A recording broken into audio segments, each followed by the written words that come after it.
As far as the injuries go, we had a couple of them.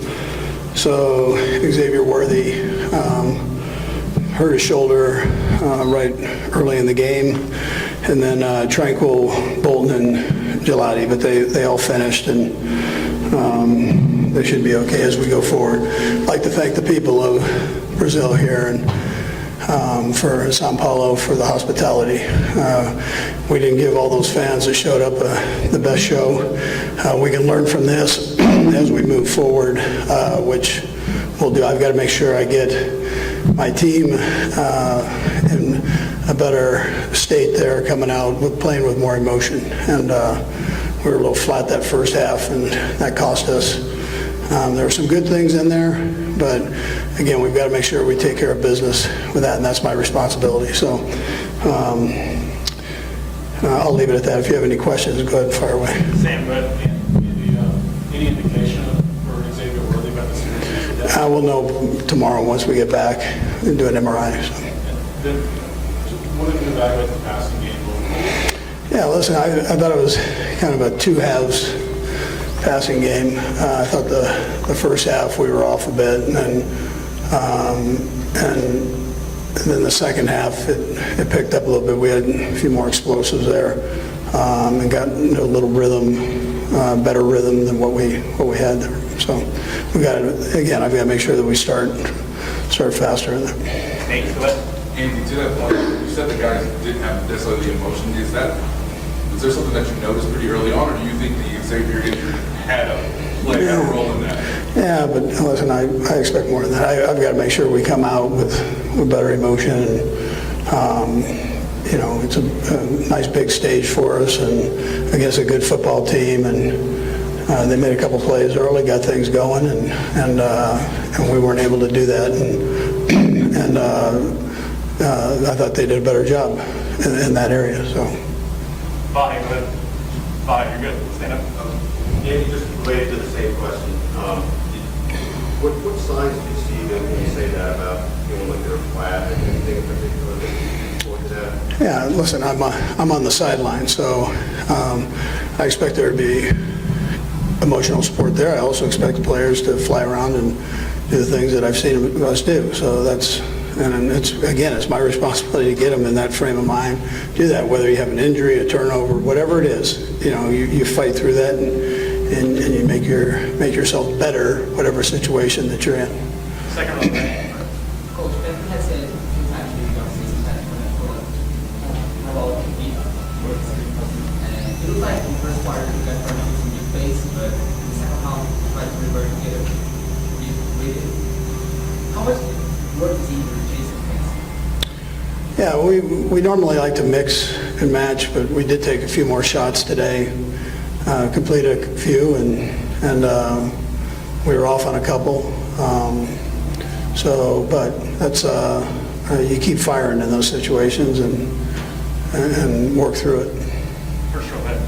Coach, after this first game of the season, what do you think will be the first thing that you have to train better and improve for the next game, besides start faster? Sure, we got to clean up some of the penalties that we had, especially in crucial situations as you're getting ready to go in and potentially score. And so we got to take care of that. I expect more from our guys than that. And then there's some little mistakes here and there that we'll take care of too. Steve, go ahead. Coach, I know you haven't much film yet, but could you evaluate the offensive line and what you thought? Yeah, listen, I thought we did a decent job up until that, the last drive there. I thought there was pressure on Patrick when we had to throw the football. Just absolutely, and you got to bear down. That's again, got to be in a certain frame of mind to do that. It's a good learning experience. Up to that point, though, I thought they really handled it well. And what you saw from Josh Simmons? Yeah, you know what? I think he did okay. I've got to check the tape out for individual guys on that. First row. Coach, we know that we're like close to the World game today. My home had the most rushing out that far, which is how do you manage to prevent that when that next coming game and the Eagles and the rest of the season? Sure. Yeah, Pat's always going to get his runs in. that's just how that goes, and we don't plan for those. We've got to do even better in that area. We can do a better job there. So we'll keep working on the run game and make sure we can get our yards per carry up a little bit higher with the running backs. Do a couple more, but second one. Coach, the Chiefs have played a few international games like Mexico City, London, Munich, now Brazil. I'd like to ask you what stood out about Brazil, about São Paulo, seeing the atmosphere in the stadium in relation to these other cities? Yeah, sure. Now listen, the people were phenomenal. People that we ran into, fans, whether it was at the airport, whether it was today on our travel here and throughout the game. So, and then the people at the hotel, I thought, did a great job. So my hat goes off to the Marriott and the folks there for really having a great plan for us. What about the crowd? Yeah, that's what I was saying earlier. The crowd was great. Yeah, the crowd was great. Passionate. I got goosebumps on the national anthem there, your national anthem, Brazilian national anthem. I mean, that was special. Everybody participating there like that. We'll go last two, Sam and then Nate. What's in? Andy, obviously, Justin Herbert's a great player, but what about their scheme and their passing? Yeah, listen, I thought Jim had a great plan there, he and his staff, and they executed, and their underneath game was good. Possession throws were good. They didn't really hit too many deep ones, but the ones that that intermediate range, I thought they did a nice job with. Nate? Andy, it seemed like on the last third down that Chris went inside and Rick contained. Just what is your evaluation on the front four right now when you guys aren't blitzing quarterback? Yeah, listen, I always expect more from the bigs on both sides of the ball, so we can do better in those two areas for sure. Oh, I mean, that's where it all starts, right? So, and so we can do a better job. We will do a better job. Thanks, Coach. All right, good. Travis Kelce walked away unharmed after a fierce confrontation with Los Angeles Chargers giant Tear Tart, as tempers nearly boiled over during Friday's high-stakes NFL clash in Brazil. The Chiefs' superstar tight end and Tart came face-to-face in a dramatic exchange after Kelce delivered a powerful block on a drive that eventually ended with Patrick Mahomes firing a dazzling touchdown. Tart, clearly angered by Kelce's relentless pressure, refused to let it slide. The instant Kelce released his grip, Tart glared back with intensity before smacking him across the helmet with an open palm. That single decision spared Tart, the massive 6'2", 315-pound defensive tackle, from ejection, because had it been a clenched fist, NFL rules would have forced referees to throw him out immediately. Kelce, showing extraordinary composure, did not lash out or retaliate. Instead, he simply shrugged, turned calmly toward the officials, and demanded action. Yet the night continued to prove difficult for him in São Paulo, playing without fiancée Taylor Swift watching from the stands. By the close of the third quarter, Kelce had just one quiet catch for 10 yards, leaving fans stunned and tensions at fever pitch. Travis Kelce delivered the perfect answer at the start of the fourth quarter, turning his second catch of the night into a brilliant touchdown that set up a thrilling finish. Ironically, the Chiefs chose to go for 2 points after Kelce's score, but Patrick Mahomes' pass to Noah Gray was swatted away by the powerful open palm of Tear Tart, preserving his team's narrow 2-point advantage. It looked like a season-defining play from Tart.